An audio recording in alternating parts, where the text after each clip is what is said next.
requesting you all to please stand up and observe a minute of silence to pay tribute to our former Prime Minister, Shri Atal Bihari Vajpayee, who was not only a great leader but a beloved poet and a brilliant orator.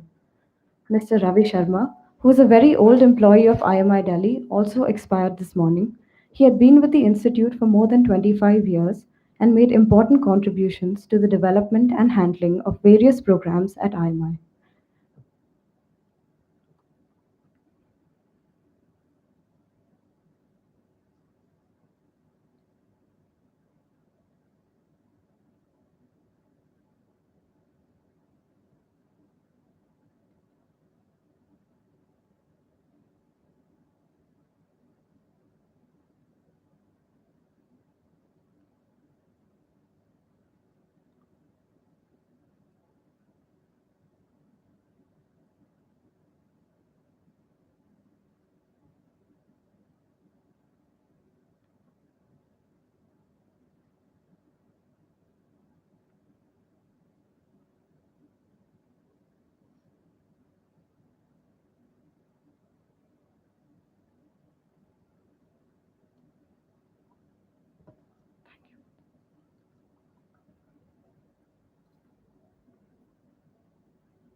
Thank you very much.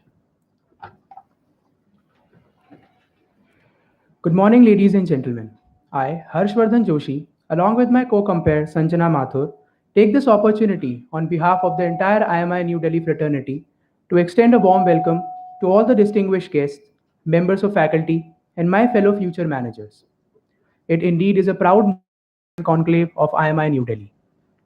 Conventus 2018 is structured around the theme Embracing Innovation, a new imperative for competitive advantage and survival.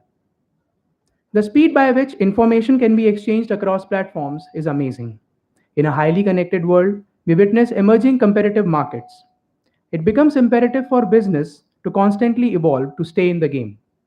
Creativity and innovation are two mandatory requirements for survival and success in today's world. And a business that doesn't invest in innovation will see no growth. The age of inventing new technologies is way behind. It's the age of information and integration. We need to apply our solutions and bring our inventions out of the lab onto the field. Innovation is a long term process, starting right from the birth of an idea and ending at its effective execution. Conventus 18 will provide a platform to delve into the knowledge and experiences of the industry experts and find opinions on how we can embrace innovation for a better tomorrow.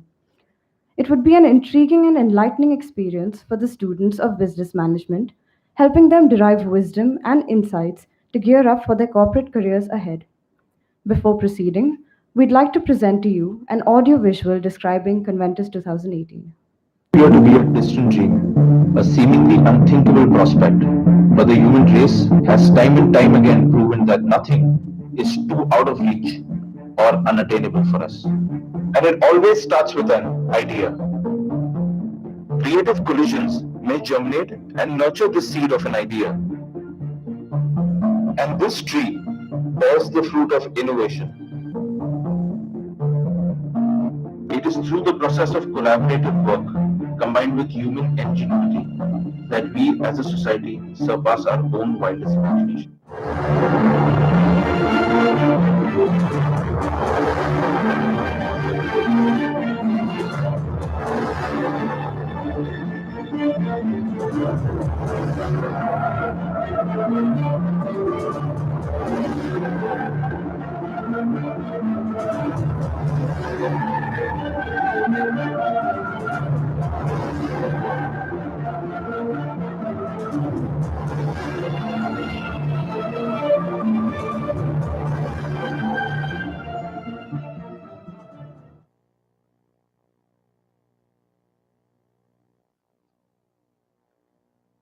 Now, I take this opportunity to introduce our honorable chief guest, Shri Rajiv Bhalla.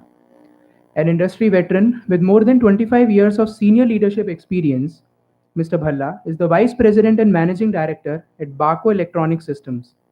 Mr. Rajiv graduated as a Bachelor of Engineering from Mumbai University and holds an MBA from International Management Institute, New Delhi.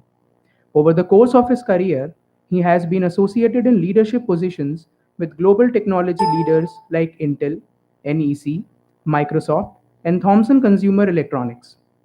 Prior to joining Baco India, Mr. Rajiv was serving as a director sales South Asia for Intel and was responsible for driving sales across India, Pakistan, Bangladesh, and Sri Lanka. While at NEC, he leveraged his strong market understanding to identify growth segments and new business opportunities for the brand. Mr. Rajiv also orchestrated Microsoft's retail program as its lead marketing manager and was pivotal in developing integrated and cohesive marketing campaigns with OEM partners as well as internal stakeholders.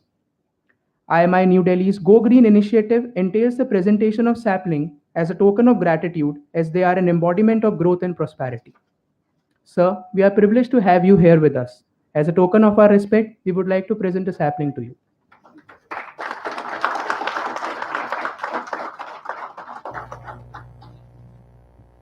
I would now like to introduce our guest of honor, Mr. Rupinder Goyal. Mr. Rupinder Goyal has led global business transformations across diverse domains in UK, USA, Canada, Singapore, and other Asia Pacific regions. He has over 25 years of IT experience and has done groundbreaking work in B2B and B2C digital commerce. As the CIO of Bharti Airtel, Sir was responsible for all strategic decisions and investments across 17 countries. During his journey as the CIO and CTO of Libara, Mr. Rupinder has worked on providing technical solutions for exponential business growth in B2B and B2C sector. Some of these include cloud-based state-of-art app strategy, digital wallet automating new products, and business intelligence and analytics for real-time customer interaction. As the global CIO of Tata Communications, Sir has led various innovative projects for 2020 and beyond. He has been featured on the CIO Power List 2017 and has won various awards like IT Innovations and Excellence Award 2017. Sir, we are honored to have you amongst us today and would like you to accept our token of gratitude.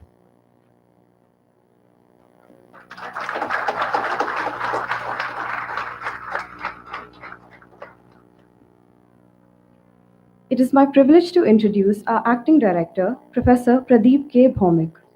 Professor P.K. Bhaumik is the Acting Director at IMI New Delhi and a distinguished professor in the area of operations and quantitative methods.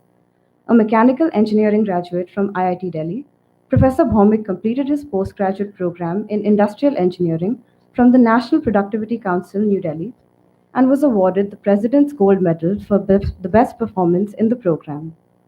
He completed his fellow program in management in the area of production and quantitative methods from IIM Ahmedabad and was awarded the Industrial Finance Corporation of India IFCI Award 1982 for the best thesis proposal submitted at IIM Ahmedabad. Prior to joining IMI, Professor Bhaumik was a senior consultant at the National Productivity Council, New Delhi. He has been teaching at IMI New Delhi right from its first postgraduate program in 1984.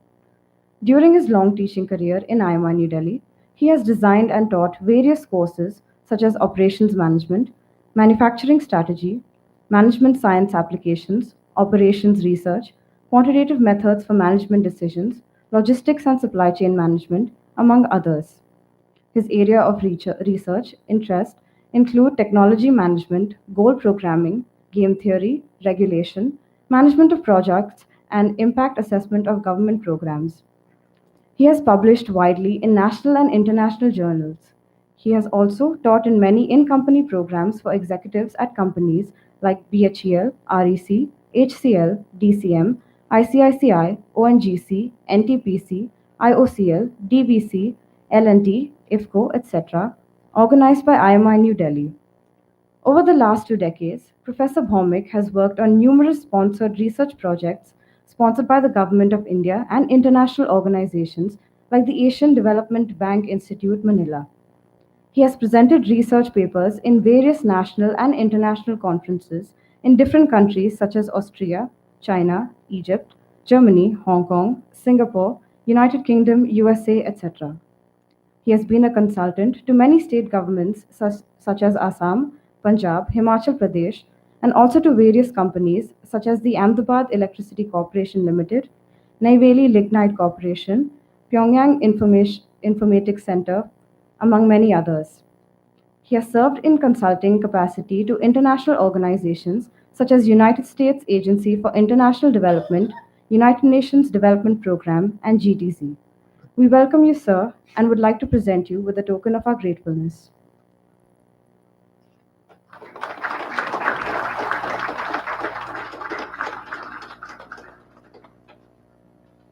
Now, I take pride in introducing Professor Siddharth Verma, Dean Academics, IMI New Delhi.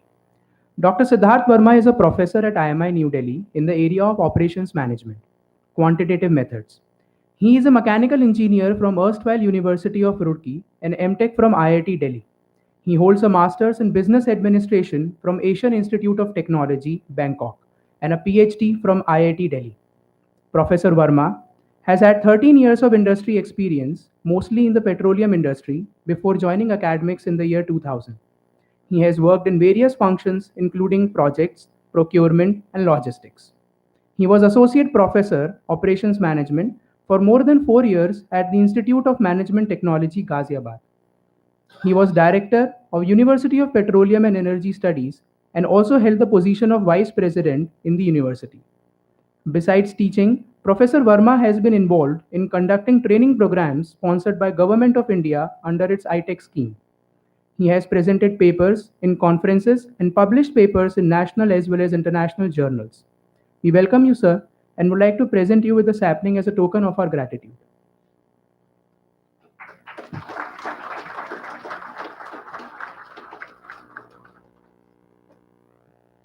Now, I would request the President of the Student Council, Mr. Shobit Goyal, to kindly brief us about Conventus 2018.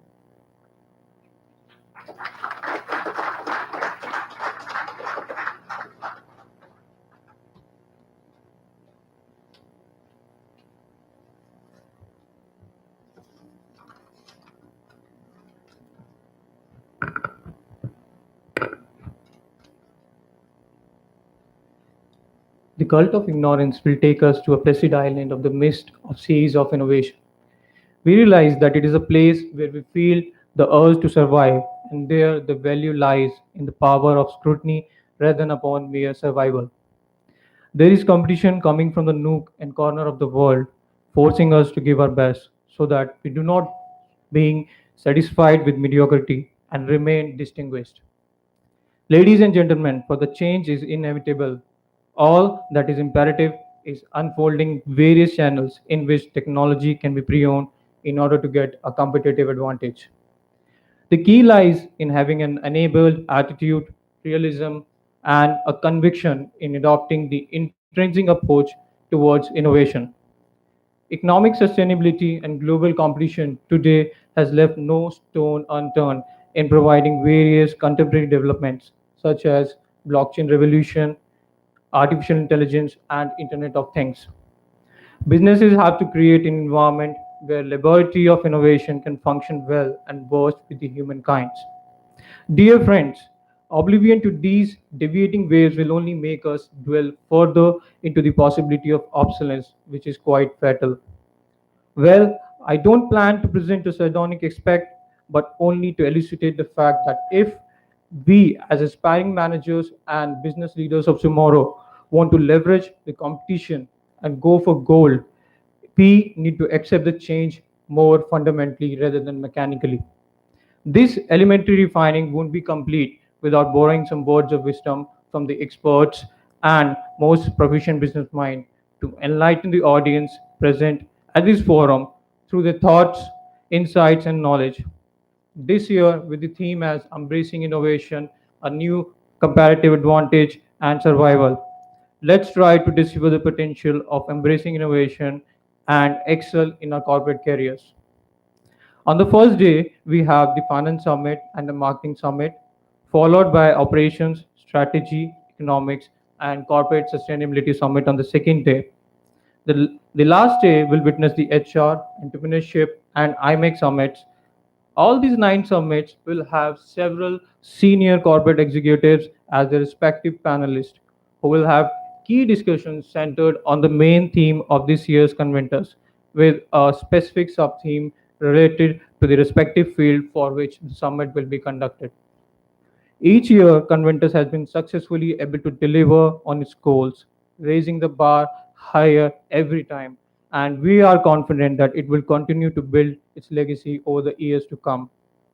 My sincere thanks to our chief guest, Mr. Rajiv Bhalla, and our guest of honor, Mr. Rupendra Goyal, and our Dean Academics, Mr. Siddharth Verma, and our acting director, Professor Mohammed, and our esteemed faculty members for their unconditional support. Last but not the least, a big thanks to my fellow IMItes who have worked diligently to make this event possible. With this note, I, Shobhit Goyal, President of Student Council, IMI New Delhi, welcome you all to Conventus 2018. Thank you.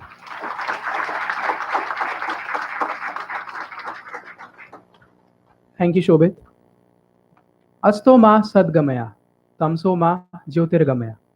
From ignorance, lead me to truth. From darkness, lead me to light.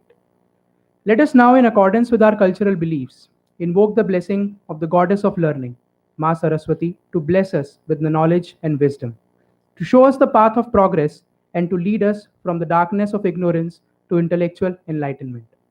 Keeping up with the tradition, we now request the guest of honor, Mr. Rupinder Goyal, and the chief guest, Mr. Rajiv Bhalla, our acting director, Dr. Pradeep K. Bhaumik, and Dean Academics, Dr. Siddharth Verma, to light the lamp of learning and open the ceremony.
Now, I would request our acting director, Dr. Pradeep K. Bhaumik, to kindly address the gathering.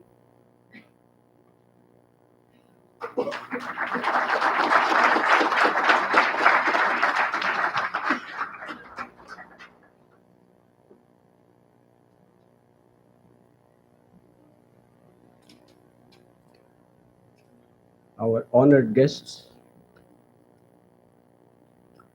my faculty colleagues, dear students, and others present in this occasion. A very good morning to all of you, and a hearty welcome to IMI and our Conventus, this year's Conventus. We are doubly honored to have one of our alumni as the chief guest. And as Mr. Rajiv Bhalla was telling me just before the function began, not only he, but his wife is also an alumnus of IMI.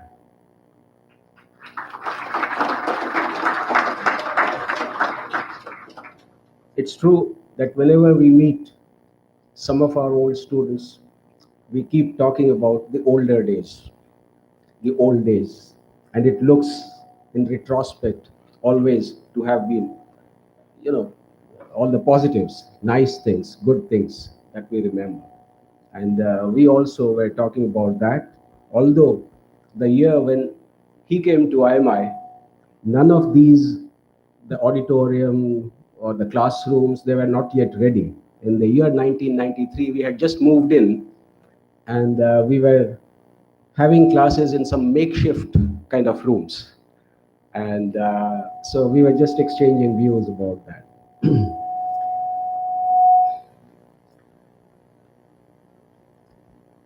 The Conventus is a completely student-driven program. It's a 3-day event, as our faculty council president was mentioning, very meticulously planned and delivered over today, tomorrow, and the day after. This year's theme is also very relevant and very timely. But I would like to mention a bit about IMI, particularly to those who are not familiar or those who left IMI 20 years ago, 25 years ago. We have made some movements. Academic, it has grown, as you would have seen. It has grown in terms of infrastructure. It has grown in terms of the number of students, the number of faculty, and all the physical dimensions.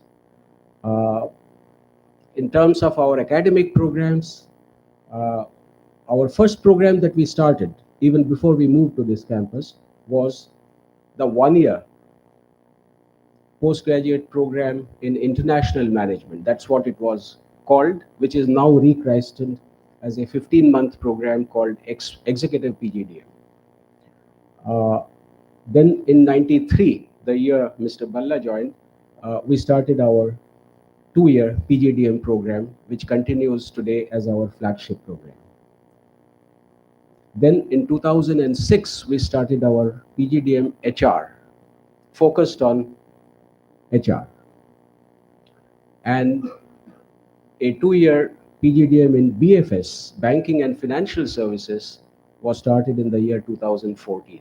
In between, in 2008, we launched our fellow program in management, which is a doctoral level program. And it is equivalent to a PhD, and we already have some fellows who have graduated from IMI. So this is the academic spectrum in which we operate. And all of these programs have established a niche for themselves.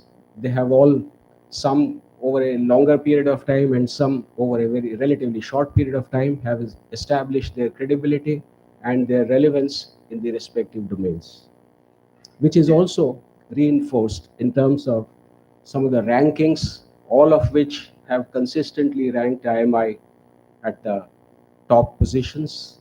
These days, you might be aware that the Ministry of HRD has started the National Institutional Ranking Framework, NIRF rankings. And today, that is supposed to be the most credible among the rankings. And among the NIRF rankings also, IMI has always, over the last 3 years that it has been in operation, in the top category. We also have earned some accreditations, national as well as international. Our program is accredited by the National Board of Accreditation here, as well as by AMBA, the Association of MBAs, a UK-based accrediting body, and we are now in the final stages of being accredited by AACSB. We also have the South Asian SAQS, SACS accreditation. So we are in the process of getting closer to the triple star, EQUIS, AACSB, and AMBA. Once we get AACSB, we should be then getting closer to the EQUIS accreditation. But anyway, all these are kind of reinforcements what we in IMI, our students and our faculty and our alumni have always known. IMI has particularly been known for its academic and intellectual character. And over and above the rankings and the accreditations, the best test for a business school is in the field, the reality, the recruitments, the placements. And IMI has been lucky. All through, we have been having excellent placements. And when I say all through, over these last 35 years, we have had periods where the markets have been pretty bad.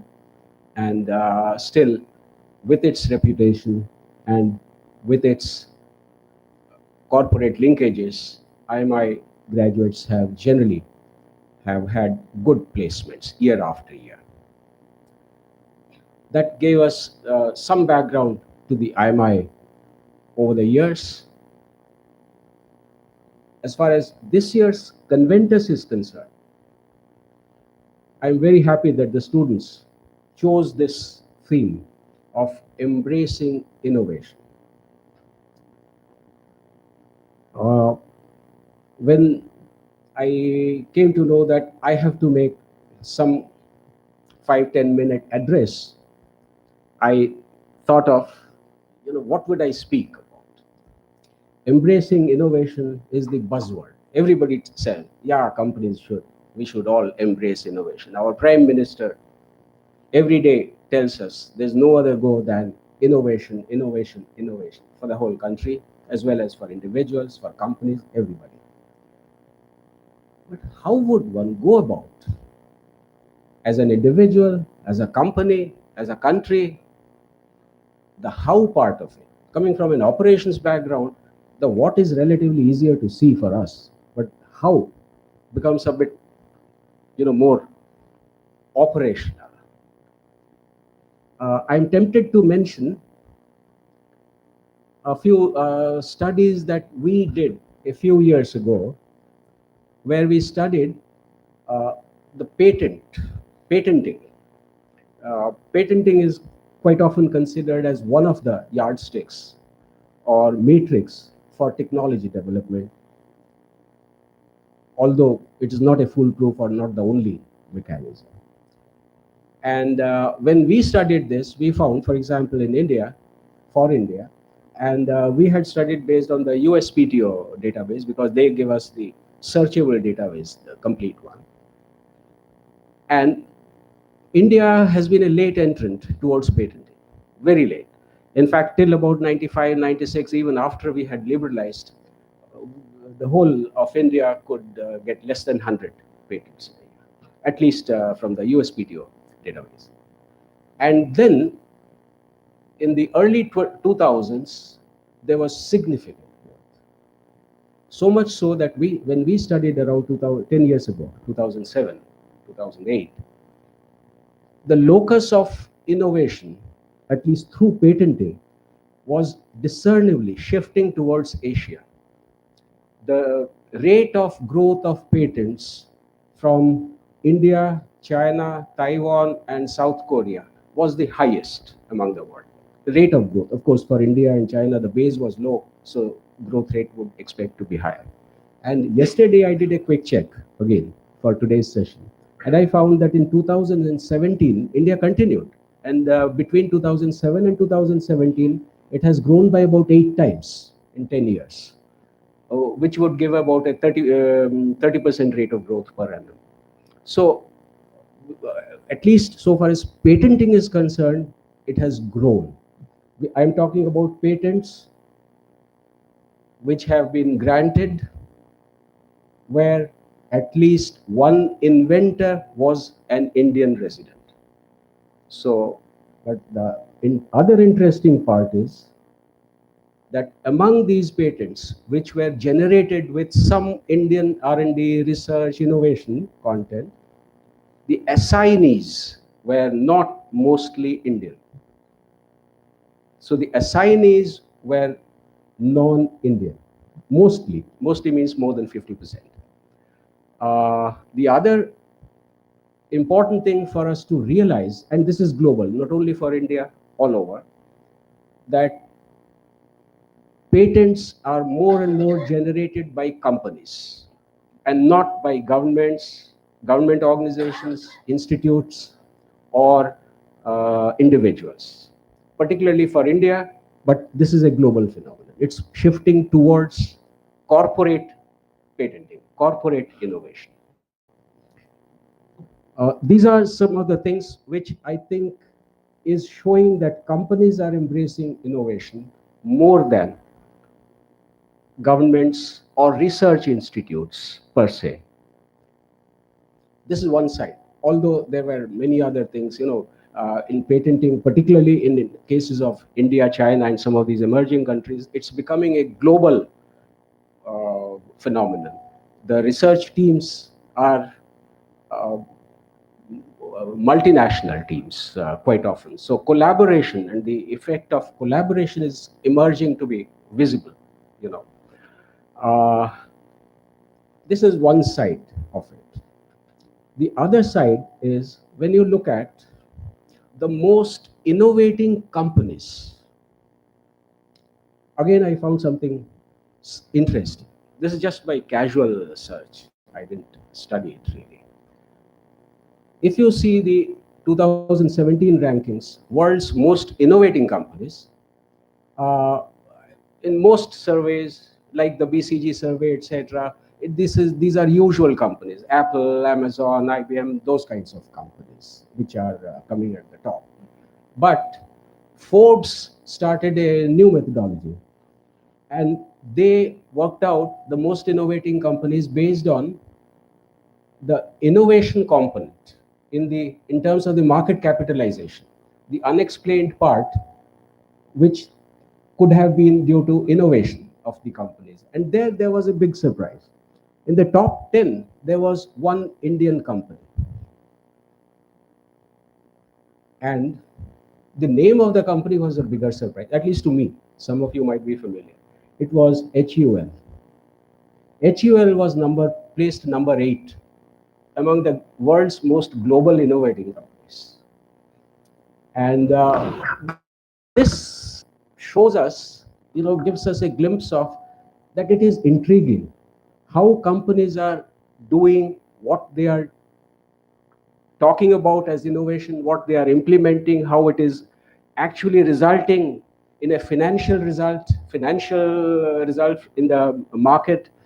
And this gives us different insights, different possibilities. All companies are not doing the same way. There are different possibilities within this domain of embracing innovation. And we are lucky to have eminent speakers for this inaugural session who will lead us through the different processes that companies have been adopting, will share their experiences, and I think we all are lucky to participate in this session. With this, I thank the Student Council for organizing the Conventus. I also thank our chief guest and guest of honor, Mr. Rajiv Bhalla and Mr. Rupinder Goyal, to have accepted the invitation of IMI and graced this occasion. Thank you very much.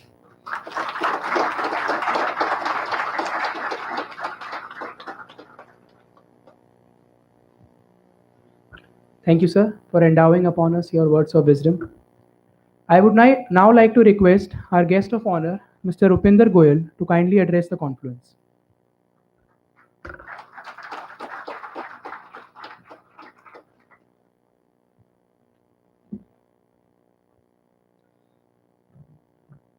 Very good morning to all of you. That's not the way, guys. You guys are younger. Good morning. Good morning, sir. That's great. So my apologies. I have sore throat, so you have to bear with me. And it's really pleasure to see you all here. And Dr. Bhumik, Dr. Verma, Mr. Bhalla, and all the faculty members, and all of you.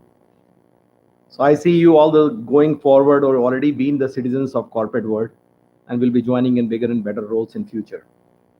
So today's topic of an innovation is very close to my heart. I personally believe the institute name IMI, it already has 2 eyes. It's Innovation Square. It's already embedded in. I don't think without innovation, today's world, we can live anymore. We have all seen the status of brick and mortar stores. We have seen how the world is changing, what digital has brought in. It's not that what digital has brought in. This is going on for ages. Digital did exist long back as well. We always had a zero or one. It's not something new. But how it got evolved or innovated to the next level, that's where the game changer it has brought in the market industry to make a different waves. It's about time we need to pledge. People say, what is innovation? I will really stress on three things. Number one, innovation is a culture. Innovation is not a job of a department in a company. Innovation is not job of an individual or a person or anyone else. It should be the part of the culture. If you bring the innovation as a part of the culture, that's where the real changes will impact and will grow companies or yourself. Innovation does not mean it's not invented syndrome. It's not done here. I will do it first time. That's not the innovation. We are not talking here R&D, research and development, or some kind of discovery. We're talking innovation. One should not shy out if something is done somewhere to steal and grow it further. Innovation is a differentiation. How you will disrupt, how you will differentiate, how you will take it to the next level. So it's very, very critical when you go back to your enterprises or the workplaces or your startups. Make sure innovation is not a job of a defined department or somebody who owns that title, or innovation officer or somebody else.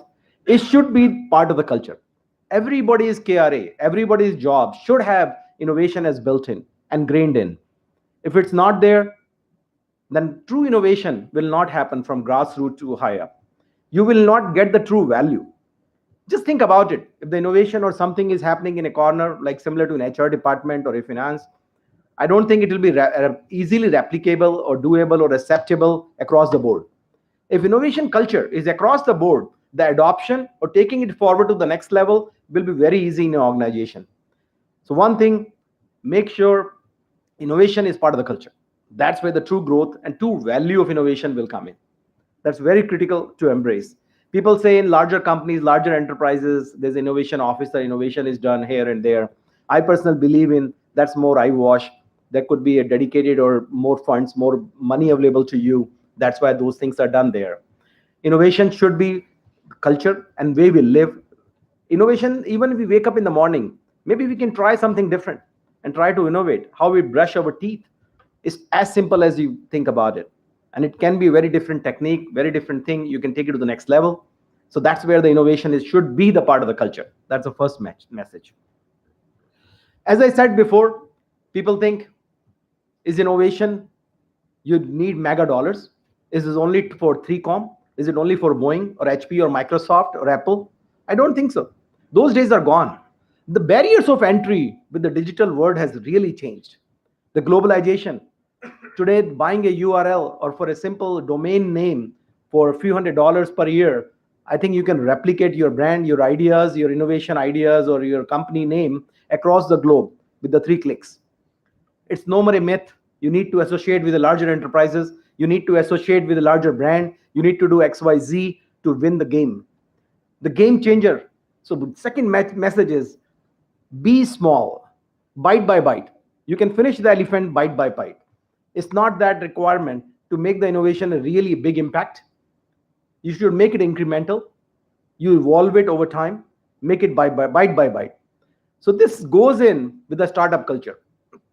The real companies who believe in, they can culture the innovation. They can bring new product and services or new ways of working in the company. They have the startup culture. You could be a very big company. You could be a very large enterprises. But if you don't have that startup culture, if you don't have that theme built in, I don't think you can succeed.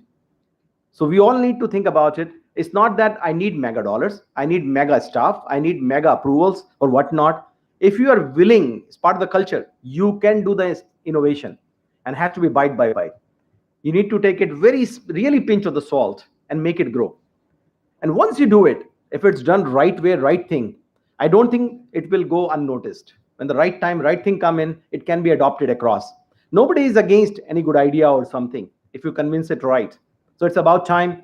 Let's start and think about it. It's not that I will start when I join a job, when I will do this, I will do that.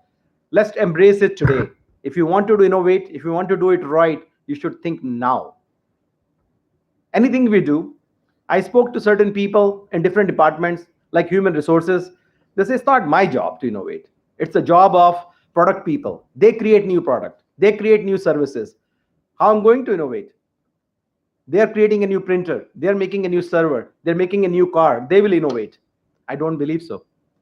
If human resources department is not doing the innovation, I think they'll be behind the curve. We all have seen, take an example, how the hiring used to happen. Remember, there were no LinkedIn.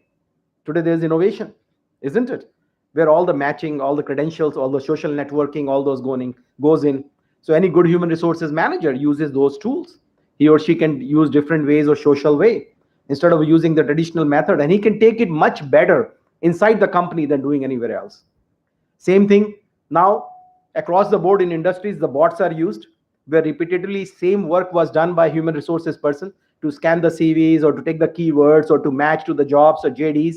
That's no more the culture. That innovation, how to use that bot, how to modify it to based on your industry, your needs, or your way to make it better. That's an example of innovation there. Same thing in finance. A lot of work can be done. How the books are getting closed. We all used to use old days the ERP packages, very lengthy month-end closing processes and all. Why can't through the new APIs, new way doing things, a lot of things can be done. People think sometimes when we talk about the innovation, it's only successful when there is a something attached at the end of the string. When something is attached to it, and we all numbers game. So people see if I'm doing innovation and there's no financial gain, then it's not innovation. That's not the case, guys. Innovation is required for survival. If you want to exist, if you don't want to be the dinosaurs of yesterday, then you need to evolve. You need to innovate. I personally believe when innovation happens, it's directly related to the evolution. As we evolve, same way we should adopt innovation in the companies, but not to the pace of the evolution, but several x or several times even squared higher than evolution. If we don't do that, I think those companies or those enterprises or those businesses or those product and services which we don't go with that, they will be extinct soon. Unfortunately, we have seen it, and this will be seen in future again. Nobody is there forever. Things do change. And once we do small startup, small grow, bite by bite, grow it, adopt it, that's a game. The last one, I believe in innovation. When you do something, let's not hold back. When you do something, let's not hold it back. Share with all. Share with all. That's where it's not my idea, my way. It's not my patent alone. I can understand the patent, company protection, and all that stuff, but I'm talking incremental, small bite innovations. Share across. Real value of the innovation comes in when it really get adopted at the grassroots level. The whole company, the whole world, the whole universe adopts your idea and becomes one of the innovation ideas, and which can be grown to the next level. And don't be shy, don't be afraid. If I have done it, somebody else will copy and take it to the next level. So what? It's really a winning game. If it happens, you really won the game. You have convinced somebody to take it and go your way. So share it all. Adoption is the key. As an example, look at Microsoft. So I'm really a fan of Microsoft, and Mr. Bhalla has worked there. How Satya Nadella came in, and Microsoft, in my lifetime, they were very much revenue based in terms of the physical licenses. So they used to sell the key. If you want to use the Microsoft license, you have to buy a license key, which could be a CD or download or any version, and you tie it and you use it. And it was very limited to the when machines were shipped in and the physical copies of the software. They really innovated. They cannibalized their own business. They took a risk. So cannibalism is part of the businesses or the ideas or product and services also relate to innovation. They went through 100% cloud model. Today, the Microsoft, all the software or more or less new business way of doing is on the cloud. And they will be initially every analyst, everybody else, every technical person in industry, we all thought about it. Microsoft, will they survive? Where their major revenue cycle or the revenue work is coming by number of machines sold in the market. You multiply the HP or any Intel CPUs, any servers got sold, and they're using Microsoft Windows license, you multiply their revenue by that. But today with this cloud model and making it very different way how to operate and how to innovate, they have really set a new market in the industry and really something to see.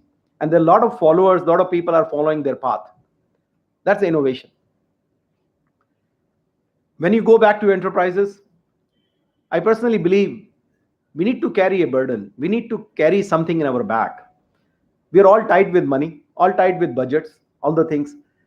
But we should create a degree of freedom among the people who work for us or work with us or our superiors, where we tell them, let's put aside a small number, a small budget, or a small idea or something, where people can have that degree of freedom to innovate in that time, or in that money, or in that way.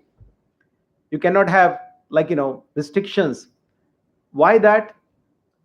It's very simple. We're all worried.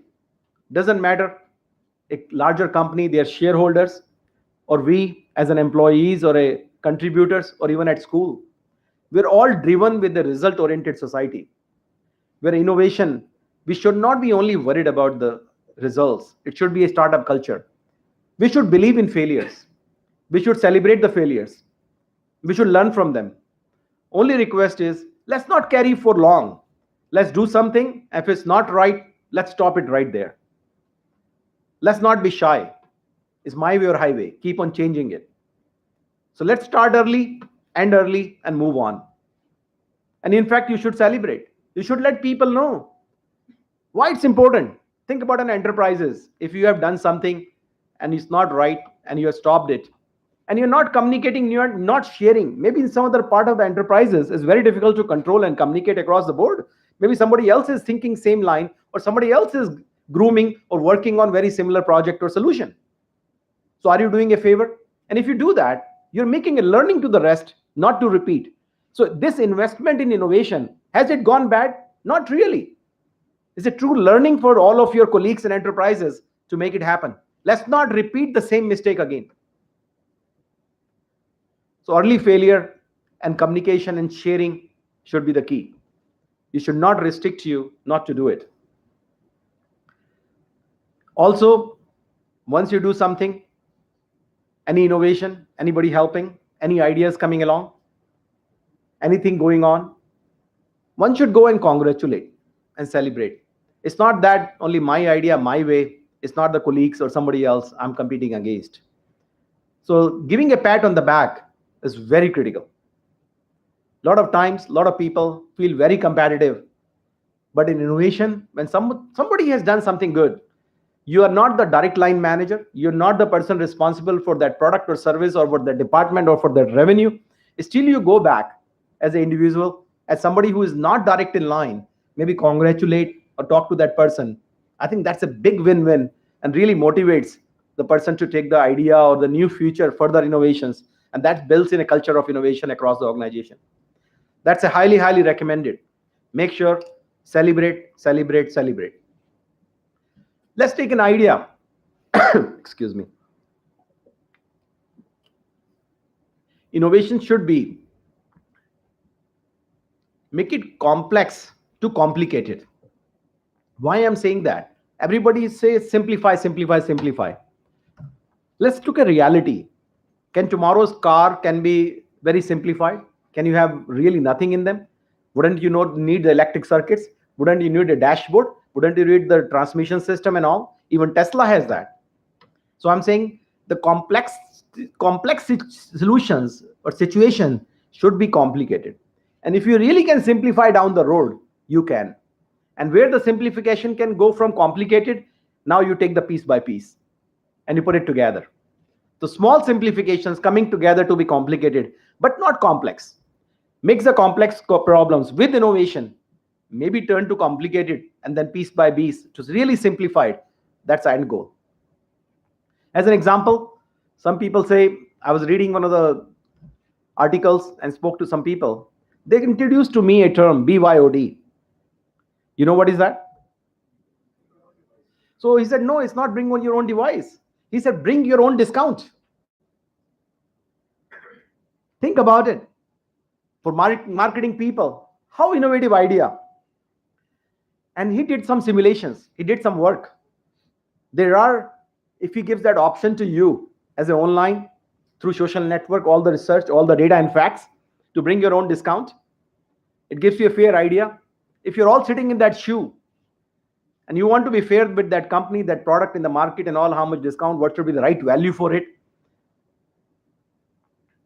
I don't think you will go for $100 thing or 100 rupees thing to zero. And also by bundling, by giving different options, different things and all, how they're managing. Some people, even when you give these options to bring your own discount, maybe people doesn't want to take any discounts anymore. It says, because they were full advertisement, full thing and thought process, it's fairly done, very transparent. What is our cost, how it came to, what's our margin, that's what we are playing. Very transparent. And today's digital world, with the interruption or digital technology transformation, DTI, it's possible to do it. One more thing, when we do these digital transformations or innovations, highly recommended, when we go to the real world, please measure it. Unless and until we measure, it's not for your bosses, it's not for the institution, it's not for the stakeholders, it's not for any reporter financial reports in the reports, but it's for your own. When you look in the mirror, do that scale, look at yourself, where were we, where we are, what I have invested, what time, what money, what not, what I have achieved out of it, how will it survive, what business model I need to run on it. Once you're convinced and you do it right, if it's not, tweak it again. And if you're convinced you're right, I can assure you, whole world will be with you, everyone else will be convinced. It's not you alone. So really it's about time where we think about it. Innovation should be the part of the culture, and we should live with it and deliver with it, not tomorrow, not later on when I join the enterprises, but right now and right now. Thank you again.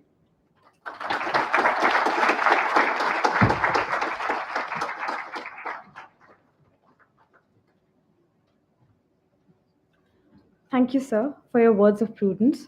Your shared experiences will guide us in the future and empower us to reach the pinnacle of success. I would now like to invite our chief guest, Mr. Rajiv Phalla, to kindly address the eager gathering.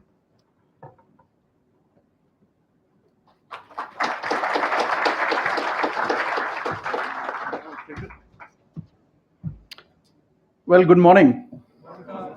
You've got to speak it, you've got to say it out louder than what you said for Mr. Goel. Good morning. Good morning. Ah, that's it. All right. So the theme for me is only those who innovate will thrive. But before I get there, let me tell you, no amount of awards, no amount of recognition can match the excitement that one has, uh, speaking to its own alma mater after 24 or 25 years. So, Professor Bhaumik, Professor Siddharth Verma, I see Dr. Deepak Chawla, respected faculty members, and my friends, the students. Honestly, I'm delighted to be here to speak in front of you. So, we were a batch. Now, the pointer doesn't seem to work. All right. We were the first batch, as Dr. Bhaumik said, in this new campus. So I was here in 1993, graduated out in 1994, having done my PGPIM. My wife did her PGP, which is now called as PGDM, in 1995. So we were all here in IMI as individuals, but in 1996, we became one. So from IMI, we became VRV. We got married. And we now have a son who's 17 years of age, who tells me, despite my having worked in the technology domain, that I don't understand anything of technology. And you know what? He's right. So all those 25 years of experience having worked across Microsoft, Intel, NEC are put to shame when I kind of talk technology with my son. I have lots to learn from him. And over the past 10 to 12 years, I have been kind of working towards reinventing myself, remodeling myself, if I may say so, overcoming my fears. I have a fear of heights. So I every year jump out of a plane. My wife and I do paragliding. We do some amount of whitewater rafting. And this kind of reinvention is also actually helping me out, do whatever I do in the organizations that I work. So that's a little about myself. Just 2 slides to bore you with about my organization. I work for Barco, Barco is a network visualization solutions company. We are in the B2B domain. We are a leader in that space. We are a Belgian company headquartered in a small town called Kortrijk. What you see on the left-hand side, on your right-hand side, is our headquarter building, a green building with water bodies flowing through it, a lot of natural light. Our goal, which has been rechristened to enable bright outcomes, leveraging data, uh, you know, to kind of drive insight and emotions.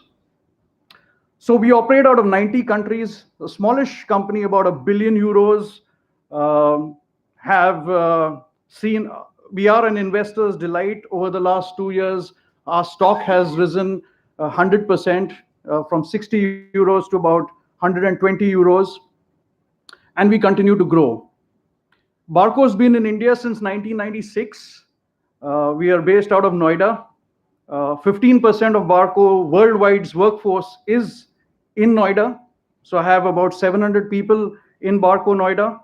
We have a large manufacturing setup where we manufacture 100% of what Barco consumes in the control room space out of Noida and export to 90 countries worldwide. So we are a Make in India story, asking for more benefits under Make in India, but still struggling. But beyond that, we also have a growing software development center, which has grown from 14 people to about now 150 people and slated to double in the next year.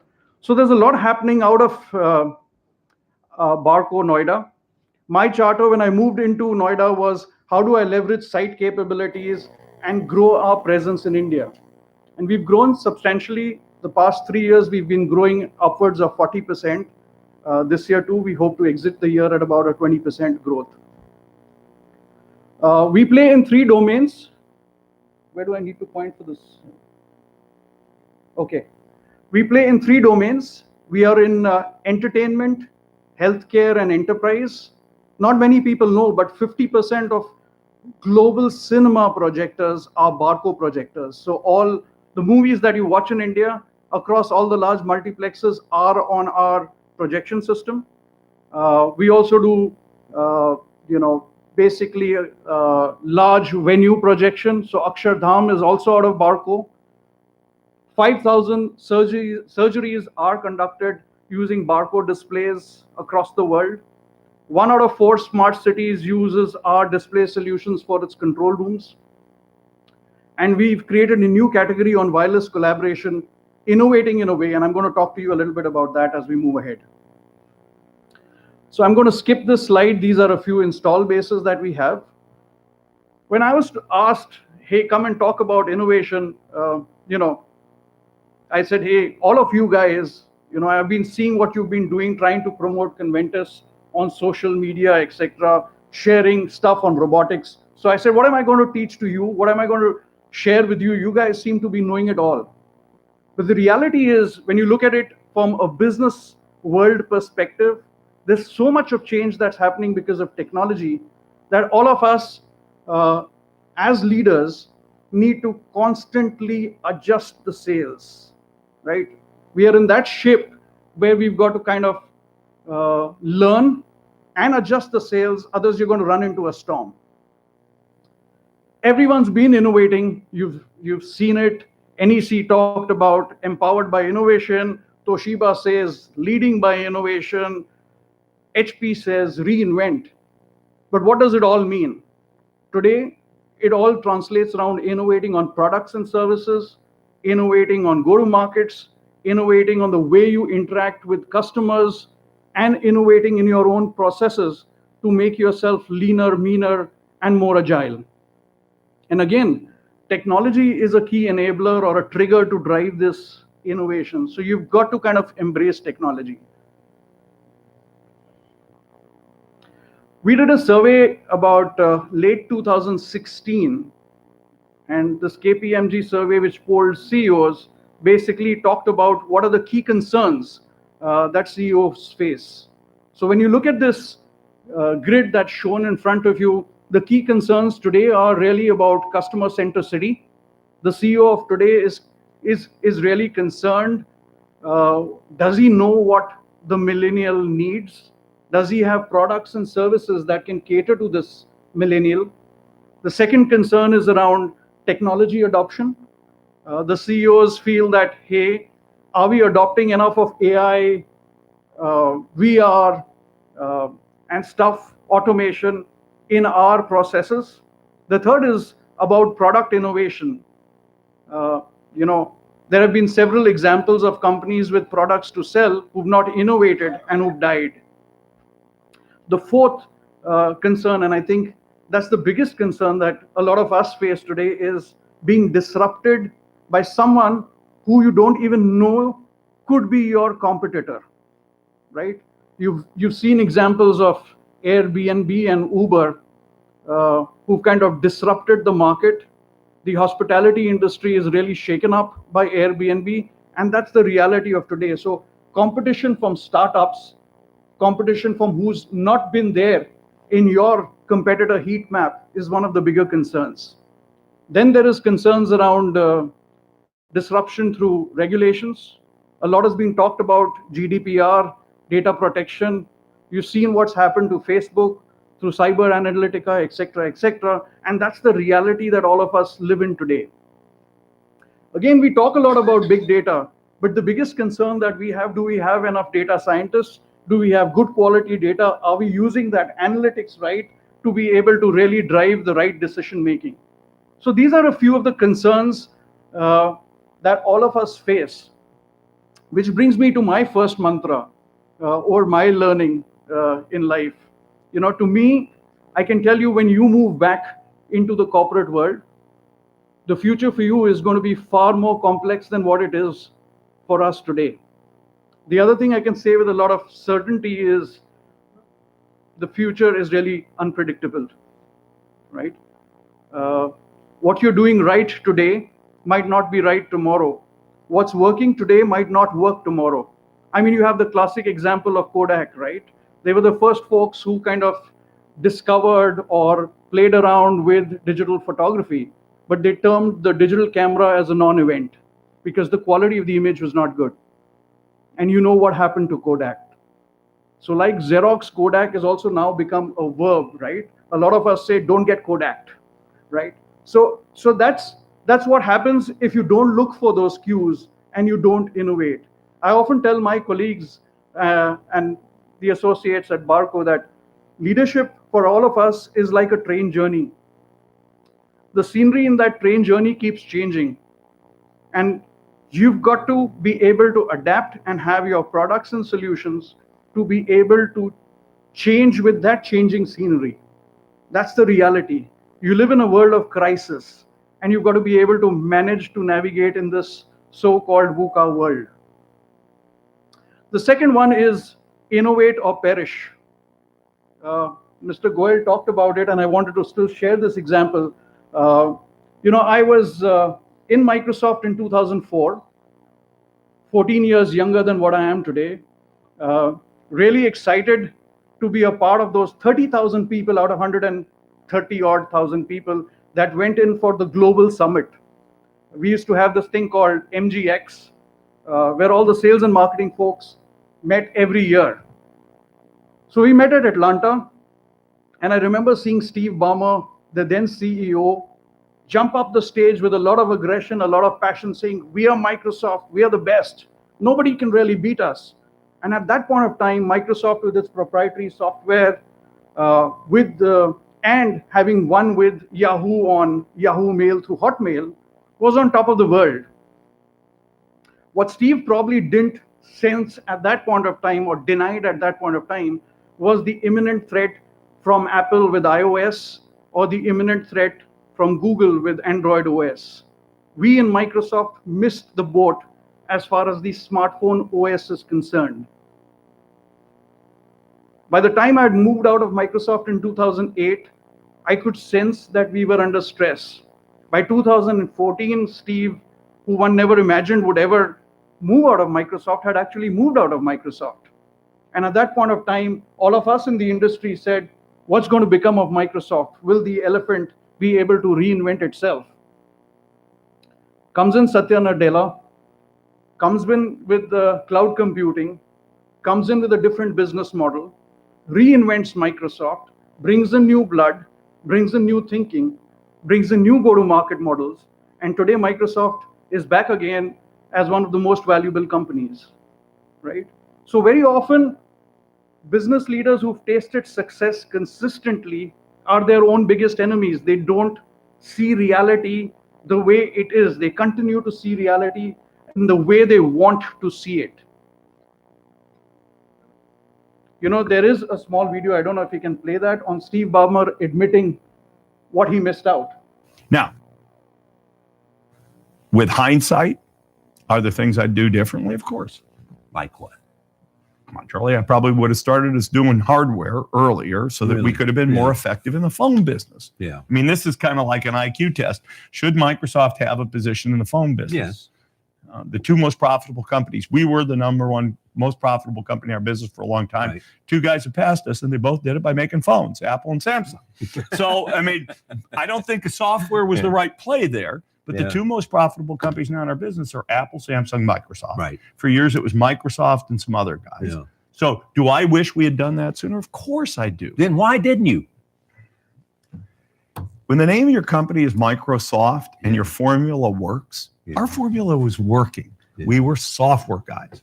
Bill Gates told Paul Allen when Paul first wanted to do hardware back in the 70s, we are software guys. So for us, it was kind of a religious transformation. And you could say we always had a little hardware. We had a mouse. We did the Xbox. Right. But the big step was doing the Surface. Surface was our big step. We bought Nokia even after that. But the big step was doing Surface. And it, I love our partners. I love HP. I love Dell. I love Lenovo and the like. But the truth is, there are things you can do, and you can be more complete in your vision. Your feedback loop is tighter. Customers are telling you what they like and don't like much more quickly. And I don't regret our journey, and I don't regret the fact we're tremendously profitable by making operating system software for PCs. But relative to new form factors, like the phone was new to us, I should have moved us faster. All right. So that's a classic example of what happened with Microsoft. Call it my luck or my learning. I moved to Intel from 2012 to 2016. Again, tremendously challenging years for Intel. We had the CEO, Paul Otellini, continue to say the PC will never die. The PC is not yet dead. Trust me. But we kind of lived in denial in terms of tablets. We lived in denial in terms of smartphones. And with ARM architecture, companies like Qualcomm started hitting us hard in that space. We then moved into data centers, and we always had a leadership position. We believed that's where it is going to be. But by 2015, we were under a lot of stress. Paul had moved on, and there was Brian Kazanish, who was the CEO of Intel, who had to pull in a gentleman called Mr. Murthy from Qualcomm. And then Intel started reinventing itself. Today, Intel is focused on IoT. Intel is focused on driverless cars, is focused on artificial intelligence. And again, it's back on the growth path. So very often, the point that I'm trying to say is the success formula works for some time, but in today's day of technology, you've got to continuously look for those cues and continuously drive innovation, or you will die. So again, the KPMG survey shows that innovation is perceived amongst the top 3 issues that CEOs want to address. They want to address it around products, services, go-to-markets, etc. What's really changed is the nature of innovation. So you guys weren't even born there, but in 1984, I was 16 years old. I was in class 10. I remember seeing the first Maruti outside my house, and I was delighted because prior to that, you had 2 lead automobile companies. You had Premier, Fiat with Premier Padmani, and you had Hindustan Motors with Ambassador. So at that point of time, innovation meant making a product, demand more than supply. You go and just pump it into the consumers, and the consumers lapped it up. But today, the consumer is the king, right? It's the days of consumer centricity. So the nature of innovation has really changed. Oh. To kind of involving the consumer in every stage of the innovation cycle. The speaker has some challenges. We all involve the consumer right from product conceptualization stage going up to the product delivery stage, right? What's happening with Netflix, so I'm not going to talk about it. I did see someone bring it up, I think, in the Conventus pre-push, so to say. So Netflix, with 130 million consumers, is redefining the market. Broadcasters face threat from Netflix. We know what's happened with Amazon. We know what's happening with Flipkart. But in the B2B space, here's what GE does, right? I mean, GE has sensors embedded in its power turbines, sensors in its aircraft engines, and is using analytics in the healthcare space, all to improve efficiencies in terms of power delivery, improve safety in terms of aircrafts, and improve diagnostics as far as healthcare is concerned. So there's a lot of innovation that's being driven through these companies. I'm not going to delve too much into it because you know about these, right? The third mantra that I have is around embracing change and embracing technology, right? In this days of technology, if there is a leader who says, hey, I'm afraid of technology, trust me, there's a disaster waiting to happen. So for us, it was kind of a religious transformation. And you could say we always had a little hardware. We had a mouse. We did the Xbox. But the big step was doing the Surface. Surface was our big step. We bought Nokia even after that. The big step was doing Surface.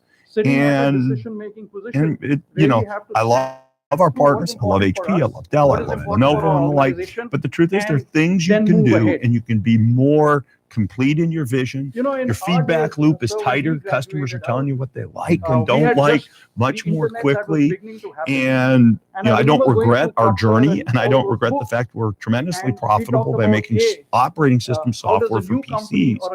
But relative to new form factors, like the phone was new to us, I should have moved us faster. Now, with hindsight, are there things I'd do differently? Of course. Like what? You started off in Charlie, I probably would have started us doing hardware earlier so that we could have been more effective in the phone business. I mean, this is kind of like an IQ test. Should Microsoft have a position in the phone business? And you hope the two most profitable companies. We were the number one most profitable company in our business for a long time. Two guys have passed us, and they both did it by making phones, Apple and Samsung. So, I mean, I don't think the software was the right play there. But the two most profitable companies in our business are Apple, Samsung, Microsoft. For years, it was Microsoft and some others. So, do I wish we had done that? So, of course I do. Then why didn't you? In 2011, it was. When the name of your company is Microsoft and your formula works, our formula was working. We were software guys. Bill Gates told Paul Allen when Paul first wanted to do hardware back in the 70s, you're software guys. So for us, it was kind of a religious transformation. And you could say we always had a little hardware. We had a mouse. We did the Xbox. But the big step.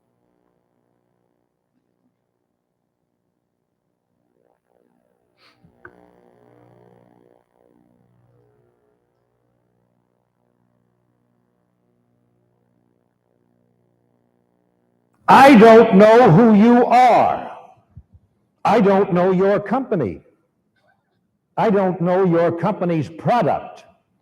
I don't know what your company stands for. I don't know your company's customers. I don't know your company's record.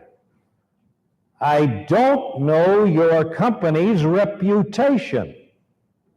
Now, what was it you wanted to sell me?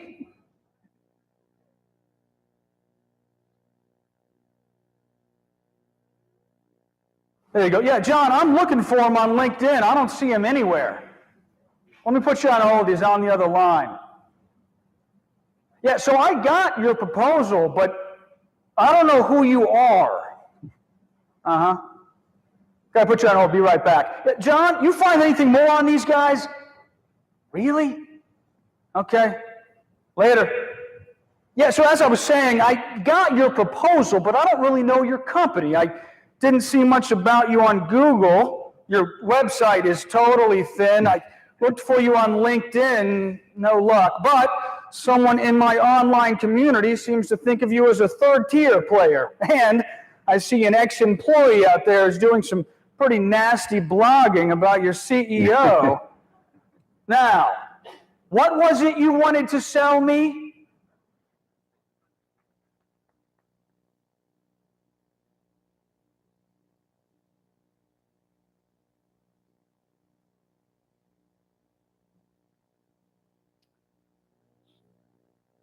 So 2009, but still relevant today, right? And that's what technology is doing. But the change or the pace today is incredibly fast, right? I talked about 1995, where you had the www or the internet that was playing, and then you had smartphones. We moved into cloud computing. I remember talking of cloud computing when I was in Intel, and everyone said it's a buzzword, but it's a reality. We talked about big data. Today, there's 3D printing, artificial intelligence, machine learning, deep learning, and so on and so forth. But what's happening, the difference is the change happened in 1995 till, say, 2010 relatively slowly. But after 2010, you're suddenly seeing an explosion or a really fastened pace of change. So when you see this gentleman, he says what he's seen in terms of technology change in 8 months is more than what he saw in 19 years, right? And with this pace of change, when you do a Google search, you see these lines. Software is eating the world, AI is eating the world, big data is eating the world, blockchains are eating the world, and so on and so forth. So for all of us here, it's about how do you address this and how do you make it relevant for your company. Again, a research report from McKinsey shows that what this means to us in business is the emergence of new service lines. Companies are spending more on R&D. They are spending more on innovative products and services. There is no one successful company that exists. It's all about three companies within a company. You have a disruptive, you have a transformational, you have a traditional company that all coexist. We're talking of reskilling of talent and bringing in people with new skill sets. And we're also looking at how do you kind of drive exponential growth by talking to startups and adopting to new technologies. So the folks who've actually reinvented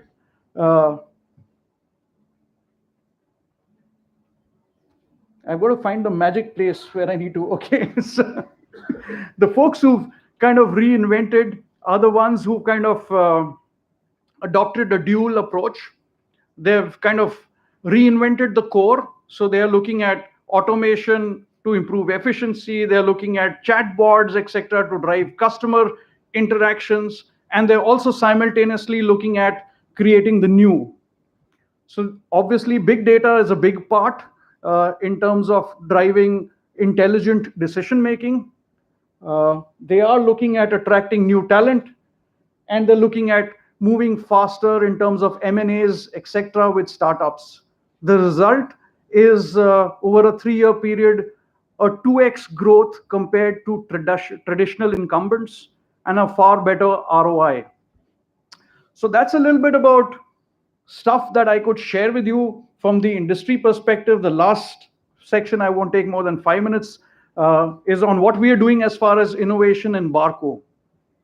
So our DNA strings are around leading by innovation. We focus to perform. We believe that the customer of today is looking at outcomes. So we work towards driving outcome-based solutions. And we do this all to ensure that we deliver a sustainable impact. So for us, innovation starts by putting the customer first. We involve him or her in the journey cycle. We get his or her feedback first. We then look at the technology, then look at the business viability, and decide on our go-to-market strategy. So we look at launching innovative products, doing new business models, and innovating on the way we work. I'm going to skip this. Customer centricity is what it's all about. All right. Here's one example of what we did different. So Barco is a market leader as far as wireless collaboration is concerned. 4 years back, we created a product called ClickShare, which is aimed at eliminating or reducing meeting room stress. Today, I mean, you have these laptops which have sometimes deep-in connectors, sometimes HDMI cables, and before a meeting starts, it actually fails because you're struggling to get your laptop in place, right? And then again, if there are several presenters, you have that dongle keep moving from one place to the other, right? From one laptop to the other if a few people have to co-present or share information. What we've done with ClickShare is we've eliminated all of that. We just have a unique button that you see there, goes into the USB port, and the laptop wirelessly connects. So the more the buttons, the more the people that can connect simultaneously. So if you have a large war room or a large boardroom where 2 or 3 people need to share their presentation simultaneously, all of them can do it with the click of a button. Audio and video also are transmitted wirelessly through this technology. Now what this did, again, we've got about 15 patents that are pending, 5 of them already established in our name because of this product. What this product has done for Barco in 4 years is contribute today in 4 years to 30% of our top line. So if our turnover is $1 billion, and had we not introduced an innovative product, we would have probably been struggling to maintain that turnover, right? Or growth. So today, ClickShare contributes to about 300 million of our turnover. We have a 40% over market share because of this product. And critically, because it's an innovative product, it delivers 3x to our bottom line. So this is an example of one innovation. Recently, we launched another product called the UniC, which has redefined the LCD video wall space. So Barco makes these large rear projection cubes, which go into Mumbai Police, UP Dial 100, all of these places which need 24/7 by 365-day video applications, they use our solutions. But we were absent in the commercial LCD space. We introduced this product called UniC, which is built around 3 pillars: UniC View, UniC Mount, and UniC Connect.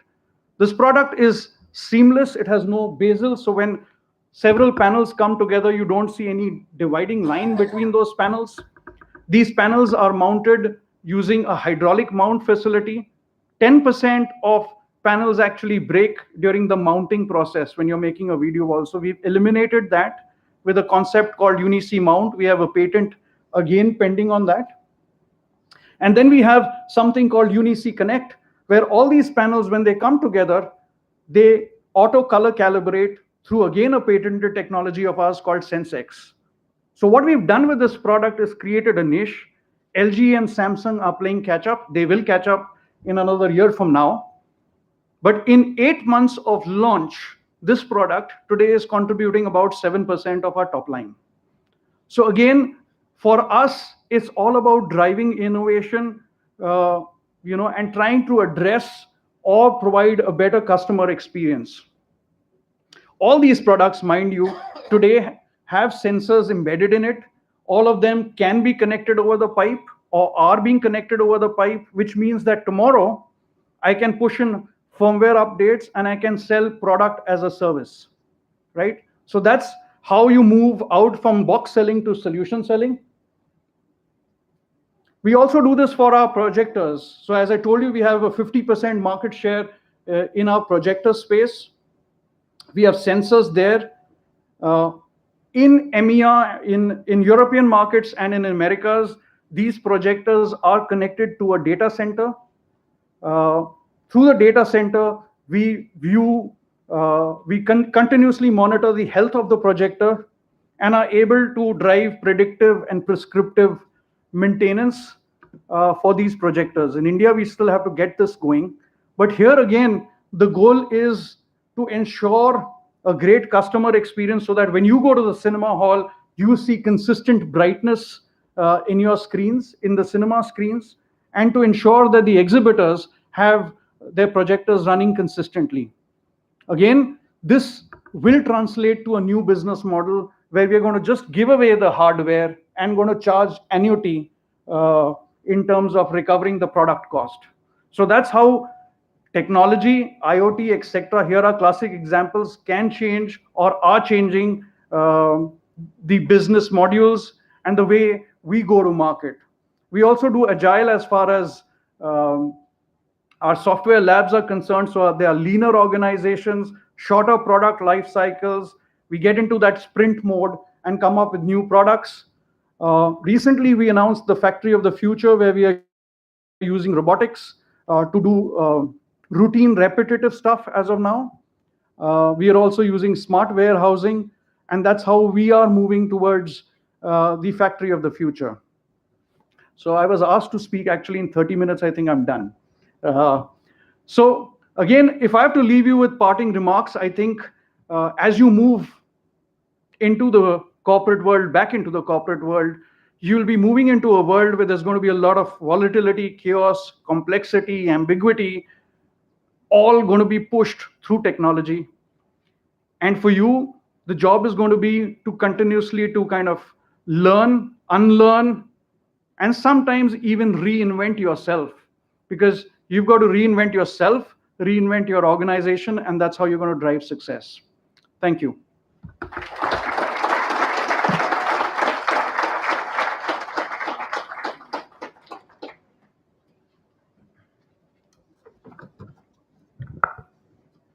Thank you, sir, for enlightening us with your profound and insightful words.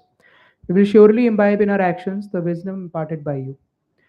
With this, on behalf of the whole IMI New Delhi fraternity, I would like to express our deep sense of gratitude to our esteemed chief guest, Mr. Rajiv Bhalla, and our guest of honor, Mr. Rupinder Goyal, for taking out time from their busy schedule and enlightening us with their vision. I would like to request Dr. Pradeep K. Bhaumik to present our chief guest and our guest of honor with a memento as a token of our heartfelt gratitude.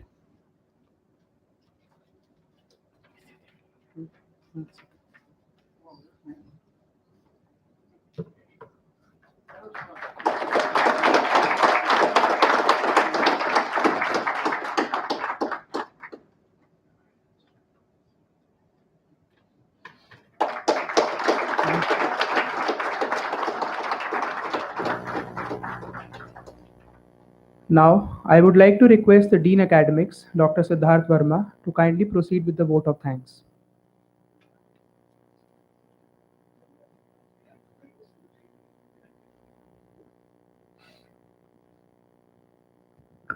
Distinguished guests of the day, Mr. Rajiv Bhalla, Chief Guest, and Mr. Rupinder Goyal, Guest of Honor, Professor P.K. Bhaumik, Acting Director of IMI Delhi, faculty colleagues, members of the staff, and my dear students.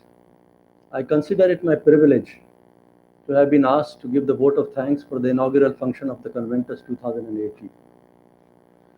Conventus is an annual event at IMI Delhi and has been here for a long time. It comprises various summits wherein senior industry practitioners come together and discuss on themes of current relevance.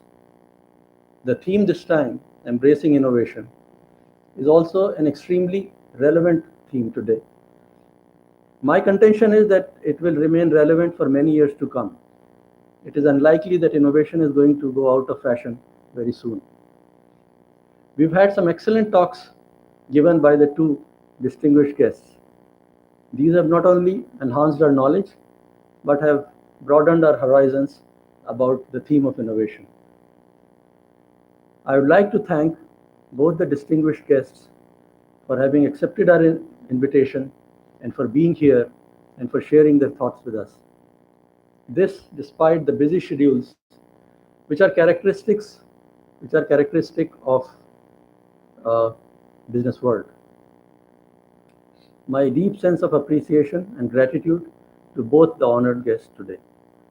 I would also like to thank Professor P.K. Bhaumik, who is the acting director at IMI Delhi, for gracing the occasion. His mere presence has enhanced the importance of this function. Conventus is an entirely student-driven exercise, and I would like to say a big thank you to all the students who have organized this function with energy and enthusiasm. This could not have been possible without the support of the staff. I would like to thank all the staff for the support and cooperation they have provided for making this inauguration function a success. I also see some media people here. So last but not the least, I would like to thank the media people for providing coverage to this event. The coverage that they will provide will enhance the visibility of the institute and further reinforce the solid reputation that the institute has among the B schools of the country. Thank you all and have a nice day.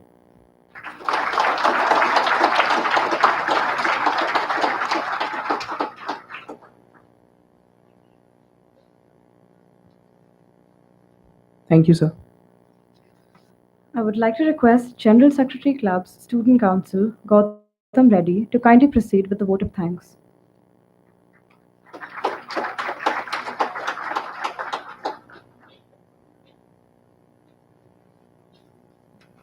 Distinguished Chief Guests, Guest of Honor, Acting Director Dr. P.K. Bhaumik, Dean Academics Dr. Siddharth Verma, esteemed guests, esteemed members of the faculty, fellow managers, a very good morning to all of you. It is my privilege to be here, and it's an honor for me to have been asked to deliver this vote of thanks.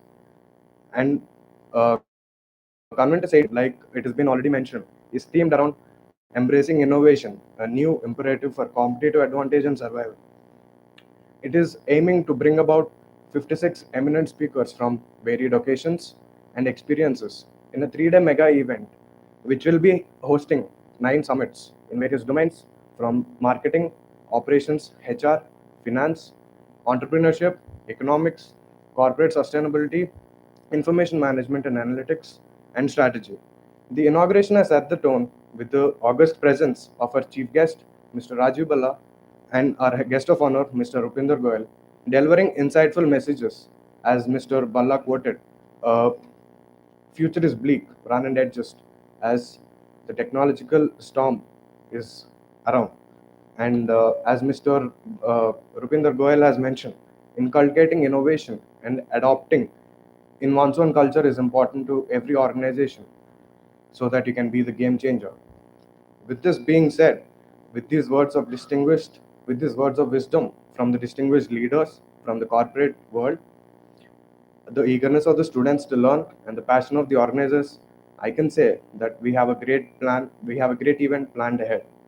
I am sure this confluence will lead to an extensive exchange of ideas, knowledge and perspective, something we at IMI look forward to.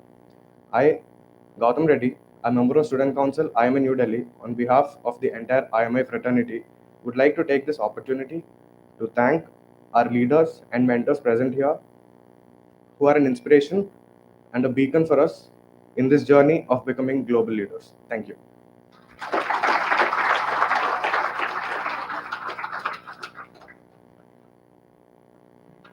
Thank you, Gautam. Ladies and gentlemen, with this, we conclude the inaugural session of Conventus 2018. We are sure that the session has been very enlightening for each one of us present here. We thank you for coming today and hope to see you again.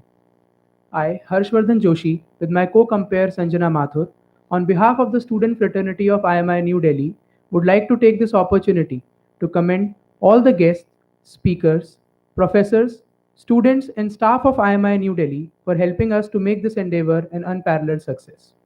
We would like to thank our title sponsor, Gabon Special Economic Zone, through a video. At the heart of the world lies a unique place, a real land of opportunity which, since 2009, under the leadership of the President of the Republic, His Excellency Mr. Ali Bongo Ondimba, has been firmly committed to the path of development.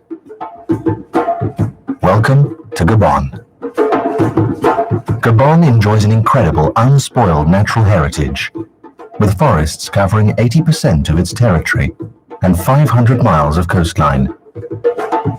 It also enjoys underground riches, including petroleum and several other minerals. Its geographical location makes it a real African hub, a gateway to the region and all of sub-Saharan Africa. And with all of the country's green light economic indicators, a steadily increasing growth rate, a positive balance of payments, and a reduced debt ratio, Gabon brings together all the fundamentals needed to accelerate its development and diversification by opening key sectors of its economy to investors in compliance with international standards, based on the three pillars of developing Gabon: Green Gabon, Industrial Gabon, and Service-Oriented Gabon. Special economic zones have been established, which offer several advantages. Right now, these areas are providing a complete specialized ecosystem and a business-friendly environment. Raised by President Ali Bongo Ondimba, is based on third millennium objectives, sustainable development, and mutual respect. This is Gabon's developing model. This is the model for our next relationship. Now we would also acknowledge our other sponsors through a video.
We would like to request all the guests to move to the lobby area, please. Also, I request all the members of the audience to stay back for a moment.